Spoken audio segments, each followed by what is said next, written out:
अशी ना कधीतरी भरलेली वांगी करून बघा, एकदम भारी लागतात. वांग्या घ्यायचा, स्वच्छ धुवायचा आणि त्याचं देठ जरा ठेवायचो, काटे काढून घ्यायचे आणि 4 भाग करून ना मध्ये काप लावायचा, म्हणजे कीडबीड असली तर कळतं बरं.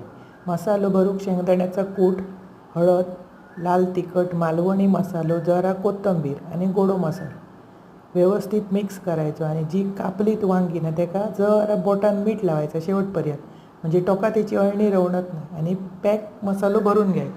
एक कढई घेतले, त्याच्यात तेल घालून जिरा, लसूण फोडणे, बारीक चिरलेलो कांदो, त्याच्यात परत जरा चवीपुरता मीठ, हळद, लाल तिखट, मालवणी मसालो आणि गोडो मसालो घालून भरलेली वांगी अशी ना अलटून पलटून झाकून शिजवून घ्यायची. वरचून जरा उरलेलो मसालो असो तो घालायचो, किंचितसा पाणी, जरा चिंचेचो कोळ, म्हणजे आंबट तिखट गोड लागतात भारी. अशी करा खावा, भाकरीवर चपातीवर मस्त. आणि आवडल्या चॅनल सबस्क्राईब करा.